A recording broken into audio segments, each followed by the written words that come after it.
Well, welcome to another episode of Up Front. I'm your host, Jim Claggett. Joining me today at Iron Ridge Intermediate Campus is the Mayor of Blackfalds, Melodie Stol. Thank you for joining us today, Melodie. Thank you so much for having me. Now, I've got some questions for Melodie, of course, but later on in the program, we're going to get some questions from the people that are really going to grill her. I'm talking about the students here at Iron Ridge, and that'll come up a little bit later. But let's start with probably the biggest news, I think, for the town of Blackfalds is the fact that you were one of the fastest growing, if not the fastest growing community in the province of Alberta. How did you greet that news, Melodie? So we were really excited when we heard the news. So we are, in fact, the fastest growing community in Alberta. We are also the fastest growing non-metro community in all of Canada. And in Canada, if you add the metro with the non-metro, we're second place. So that's pretty exciting statistic that was provided to us by StatsCan. Now, it is a statistic, and it's a statistic that you as a municipality has to deal with when it comes to grant money. Absolutely. So that statistic actually is the basis for a lot of the business and a lot of the things that we do. So, for example, the amount of people in your community is directly related to the amount of grant funding that you receive. So a growing community, of course, gets the ability to get more grant funding on an annual basis, which of course helps us meet the needs. We use this statistical data, though, also as the basis of our economic development planning. We take that information to so many different businesses, investor groups, large stores, in order to try and attract them to move a location here to Blackfalds. And it's probably one of the biggest pushes that we have going on here in 2017 is business attraction. So having strong census numbers really helps us with our push. The third bit of information that we use with this data is to approach the government for services. Our provincial government and our federal government like to locate services where the people are, so we always use statistical data in order to attract that. So I am happy to say in the last 2 years we have included 2 new schools. So this one here, Iron Ridge Intermediate Campus, was opened just this school year. And next year, and the next school year, St. Gregory the Great will open. So you have to be able to show the other levels of government your growth in order to justify services like schools. And I think the next big push will be healthcare services within Blackfalds will be the next big push that we're going to use the census to help support. Now, I have to ask, is it a little intimidating seeing that growth coming, and is it coming, I guess 2 parts to that question, seeing the growth that's coming to this community and then looking ahead and saying, okay, we need to do this, that to-do list is getting big. So, I've been on town council for 19 years. I've been the mayor for 10. And what's really actually exciting is to see all of the planning that we did in the early 2000s and through the 2000s actually pay off and come to fruition now here in 2017. So that I've seen planning result in positive growth and positive change in my community. Now I know that planning now will also see positive growth and positive change in the future. It kind of like reaffirmed all of the good things that you do in planning. So that's what's exciting. It's not so much that it's daunting, it's that, no, you've proven that good, solid planning works. Mm-hmm. Well, I mean, the saying is, fail to plan, plan to fail. Absolutely. Things like bringing the RCMP to Blackfalds, that process took over 10 years, and it was a huge success. We have a beautiful detachment that's really active. We're seeing a positive impact to police community relations. We're seeing a positive impact on the crime rate. And while that doesn't always hold true because, I think Central Alberta's had some challenges in that area, but we see them actually being productive in our community, and that's really heartening. But that took 10 years. We're now moving forward with the regional sewer line. That process is about 14 years long that we've worked on that, and we're seeing it pay off, that now that line is under construction, and that will treat treat our wastewater for the next 50 to 60 years in the future. That's a huge win for our community and of course the other communities in on the pipeline. But again, solid planning. So it takes some vision now, and then it takes some time to let that incubate and grow, and then you see the results. So that's what I'm looking forward to, as opposed to saying, oh my goodness, it's such a daunting thing. How do you handle the growth? Well, we've been planning for it, and now we're just acting on our plans. Well, there are a lot of things in a community that people see, obviously buildings and RCMP and fire and that sort of thing. They're very visual, but like you say, you know, things that are under the ground are just as important as those others. But the RCMP raises a good question. You planned for 10 years to get the RCMP here in Blackfalds. Now you're a growing community. Is there a move in order to get more RCMP here in town? Absolutely. So in our 2017 budget, we have included another officer, which will be requested from Depot, and we hope to have that person in place by July of this year. And yeah, you have to bring in more officers, but I think overall, I think some of our challenges that we're seeing is that Blackfalds RCMP detachment also serves a larger area, not just the Blackfalds municipal side, but also what used to formerly be called Red Deer Rural. So that includes a big section of Red Deer County, all of Lacombe County, and communities like Clive and Gull Lake. So, and as I mentioned earlier, so crime knows no boundaries. And we have seen in Alberta, especially here in the corridor, a spike in property crimes. So those property crimes happen in communities like Red Deer, like Penhold, like Blackfalds, and stolen goods or the criminals. They don't really care where they're going. So our officers have to be able to look at the whole area. So it is important to continue to request to the provincial government that they fund more rural officers. So Blackfalds, the town, funds the municipal officers. The province funds for the rural officers. Now, our officers do work in a post system. If you asked any officer here, do they work for the town or for the county people, they wouldn't know the answer because they work for each other. So our staff sergeant has been really progressive, making sure that those officers know they serve the whole community together. So it is important, though, to make sure the province does fund enough rural officers because, I mean, Gasoline Alley is part of the detachment area for Blackfalds. That's a huge, there's a lot going on out there. So making sure that that's properly supported is important. Absolutely. Now, I've asked enough questions already. I think now it's time to go to some questions from the students right here at Iron Ridge. Hi, I'm Sloan, and since we are Blackfalds' fastest growing municipality, what is our local government doing to help this growth? Thanks, Sloan. Plan, plan, plan. The ability to manage growth is really directly related to the strength of your planning.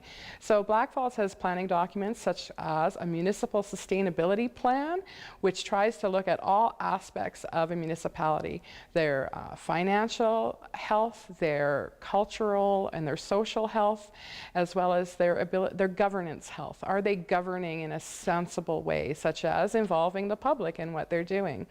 So our municipal sustainability plan is the foundation document, and from that we have a number of other plans. We have things like a social needs assessment that is current. We have a facility master's plan that we're working on. So to manage growth, you just definitely have to have the support documents in the plan and then take those steps to move forward to make the plan a success. Hi, my name is Ethan, and we've been studying bylaws in our class. Is there any new bylaws being made or getting discussed right now? Thanks, Ethan. There's really not a whole lot of new bylaws coming on stream right now. The town is working at reviewing some of our existing bylaws to make sure that they're current and still are accomplishing the goals that they were intended to meet. One of the bigger projects we're actually working on as a town council is making sure projects are complete and ready for the fall election here in 2017. It's really important for one council to make sure the business of the day is taken care of so that the new council can take over and move forward their agenda. Well, those are some really good questions from the students here at Iron Ridge, but now back to me. I do have a question, and I've talked to Mr. Burns a few times, or Mr. Barnes, I should say, and he was pretty excited about the skateboard park that's coming to Blackfalds. Can you tell me a little update on that? You bet. So the skateboard park is really a project, first of all, of our Blackfalds Optimist Club. I really can't thank that committed group of people making sure the youth in Blackfalds have lots of fun and positive things to do. So the Blackfalds Optimist Club is the driving force behind it, and we've worked with them to make sure that that skateboard park is the best skateboard park it can be. It was constructed in late fall of 2016, so the cement's all there, the ramps are all there, it's all ready to go, but the landscaping isn't done. So it just snowed a little too early for us to get that all finished. We had such a horrible October in the weather. So early spring here, once the snow melt gets out of the way, we can get all the landscaping done and have a great big party hopefully in May that the skateboard park is open. Are you surprised by the, I guess, the involvement of the community in order to get something like that off the ground? I mean, it's not a massive project like the Abbey Center, obviously, but it's still a big enough project that you need a lot of hands working in there, don't you? Absolutely. And, you know, in a place like Blackfalds going through a lot of growth, I'm sure there is a lot, and I mean a lot of recreation wants and needs that are out there. And the wants and needs that are going to get forwarded are the ones where the community stands behind them and helps accomplish them. We can all think that government can do it by themselves, but we really can't. We really need people in the community standing behind us saying, that's a great idea and we want to see it happen. Again, positive people who are working in a positive direction to make something happen, it makes it easy for the government to also work in that direction. A great example is a playground project that's happening here at Iron Ridge Intermediate Campus. So unfortunately, the provincial government does not include money for a playground when they build a new school. So it's up to the parents and the community to fundraise for that. So the town council is working very closely with a fundraising group from here, and I believe they're called PIRES, Parents at Iron Ridge, and they're working really hard to make sure that we can have a playground this spring for the students, and the Blackfalds Town Council is supporting them in what they're doing. Now, speaking of recreation facilities, I had this question already teed up, ready to go, but one of the smart students down here at Iron Ridge took that question. So let's go to that question right now. Hi, my name is Max, and many of my classmates are involved in hockey and skating.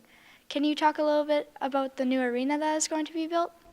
Thanks, Max. That's a really exciting question.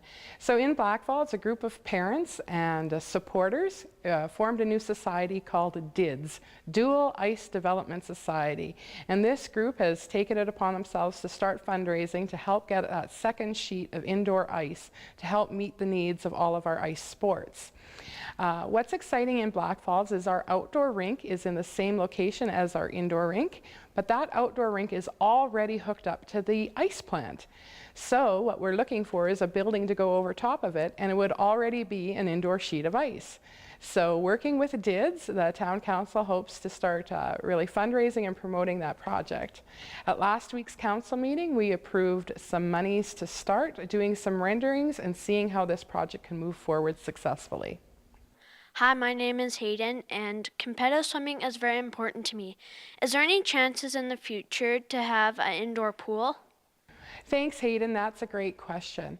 So it's not in the plans for the next year or two anyways, but the great news about our Abbey Center and its outdoor pool is when it was constructed, we put in the proper footings so that a roof could be added in the future. So what it would take is, of course, I think a group of people in the community to start fundraising and supporting that project to raise the roof at the Abbey Center. And of course, the ability to fit in with all the other important capital projects that are in the town's capital plan.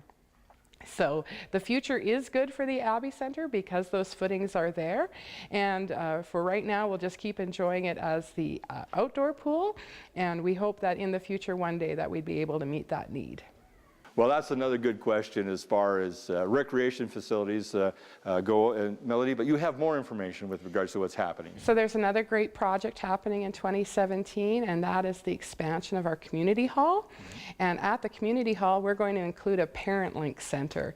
And that's a center for parents and children in that 0 to 6 age range. And we're just really excited that that's going to be happening, because that's the age group, that's a foundation for success as they come into our elementary schools, as they grow up in our community. And they're currently running their program upstairs at our arena, and it's full. It is packed full. So we're just so excited to be able to give them their own space adjacent to our community hall, and we look forward to serving even more parents and families in that 0 to 6 range. And again, the Parent Link helps with productive play programs for the kids, but it also provides some parenting support. So if you're a parent that's facing challenges with maybe you're having a hard time working with your child, maybe your child has some emotional issues that are hard for you to deal with, Parent Link is there to help provide support to the parents so that they can be the best parent that they can be and give those kids the best start that they can have. Now, speaking of kids, this would be a good time to get more questions. Some of the brilliant students here at Iron Ridge. My name is Aiden, and what businesses would you like to see come to Blackfalds, and why? Oh, Aiden, there's so many businesses I'd like to see come to Blackfalds. And I think we're really positioned to start attracting those businesses. I would like to see some more retail choices for our community, as well as some choices in banking, as well as some more service related businesses, things like a tire shop or additional services that people find themselves having to travel to Red Deer to Lacombe for. One of the big ones, a registry's office. So the provincial government is the order of government that allows a registry's office to be built, and they've actually been hesitant to allow Blackfalds to get one. So I think in 2017 we'll have a whole nother big push to see that registry's office, that provincial service, come to our community. My name is Jamie. Facebook and Twitter are very important tools that help news travel around Blackfalds. Do you have any thoughts about how it has negative effects? Absolutely. Facebook and Twitter are modern tools, and there are some negatives associated with them. One of the best examples I have is that on a Facebook page, a person brought up a complaint, or they were concerned about something in Blackfalds, except the Facebook page they were talking on had nothing to do with Blackfalds. I would never have seen that posting had someone not brought it to my attention. So people tend to talk about the town instead of talking directly to the town about their concerns, and that causes a bit of a disconnect. Some people will say to me, well, why didn't you hear about that? And I would think, well, because I'm not on that particular Facebook page or that particular Facebook group. So it's really important that if you have a concern with Blackfalds, that you go to the Blackfalds Town Facebook page or their Twitter feed, and you can ask your questions. And I know we try really hard to correct concerns that are brought to our attention or answer questions, but what people sometimes don't like is when you're on the town Facebook page, we'll also challenge you. Come and volunteer and come and help make a difference in our community too. So sometimes social media people look at as a place to vent, but I think if people looked at it more as a tool to advance common goals and common good, Facebook would be much more productive if people looked at it like that. So our country is celebrating quite a little bit of a birthday. It's going to be a huge cake, I think. I think so. And everybody's got something planned. At least it seems that every community has something planned, right from the east coast to west. What about right here in Blackfalds? What have you got planned to mark that occasion? Well, our Canada 150 celebration is very special. We'll be opening our Wadey House historical home. So we were very lucky to receive federal funding for our Canada 150 project, and that was the moving and the restoration of a historical house that used to be owned by the Wadey family. Now this house, what made it special is it's an Eaton's home. So back in the day, you used to be able to go into the Eaton's catalog and order a house. And on the train, it would come and it would be all of the wood, all of the nails, all of the screws, everything you need to assemble the house and the instructions to do it. And that's what was an Eaton's home. So that's why the Wadey House is so special. And we moved it last year, and right now Scott Builder is working on it to restore it to its former glory. And within it will include our Chamber of Commerce will be keeping their offices there, as well as the Blackfalds Historical Society. So we're looking forward to historical displays and other tourist information going in there, and it's really close to our All-Star Park ball diamonds, and there's going to be some public washrooms associated with it, so people who are walking along the Trans-Canada Trail or using our Bark Park dog park, they have a place to use a public washroom, so that's all included at the same site. So its grand opening will be Canada Day. And then there's a lot of other great activities that are being planned for that, and I'm going to ask residents to really go look at that Blackfalds Community Guide. The Spring Summer Guide is coming out this week, in fact. The print copy will be available at the end of the week, and it's also available online, and people can see everything that we've got planned. And there's lots of community groups that are planning great activities to help support our 150th birthday party. Perfect. Sounds like a party you don't want to miss. Absolutely. Well, okay, now that we're going to wrap things up here, and I think we talked earlier at the beginning about how this community is one of the fastest growing in our province. So what's the biggest challenge that Blackfalds is going to face in the next 5 to 10 years in order to keep that in track? So we have a lot of competing needs, especially in infrastructure right now. As you heard from the students earlier in their questions, we were asked about an indoor pool, we were asked about an arena. It's really difficult to cover some of these great big infrastructure projects while with limited dollars. So I think the biggest challenge will be how we work with our provincial government to make sure how the provincial support funding is coming to our community. Currently, it comes through the Municipal Sustainability Grant Initiative, but that initiative ends, I believe, this year or next year, and it's going to be replaced with another funding mechanism. So making sure that Blackfalds is situated to get all of the funding support that it rightfully needs from provincially, and as well as we're getting all the support that we can through the federal gas tax. And then the challenge is to make sure how we're applying that to the community and make sure those infrastructure projects happen. Again, I may have mentioned, it's that link between the provincial services and local services. I know the Highway 2A needs major upgrades. That's the province's road. It's not the town of Blackfalds road, it's the province's road. But that road is vital to Blackfalds' success. So how can we work within the framework that's there to make sure the province is investing into that road so that our commuters, that our businesses have a safe and well-functioning roadway for high traffic demands so that it functions well. That is really important moving forward to make sure the province sees us. And same with the investments in healthcare. I don't know if people realize that we really don't have even an ambulance stationed here in Blackfalds. The ambulance comes from the 2 hospitals, either in Lacombe or Red Deer. There is a demand for health services in our community, anything from even the health clinic. People have to go to the health nurse, public health nurse. That service is in either Lacombe or Red Deer. So how do we get those services here to match our population and their needs?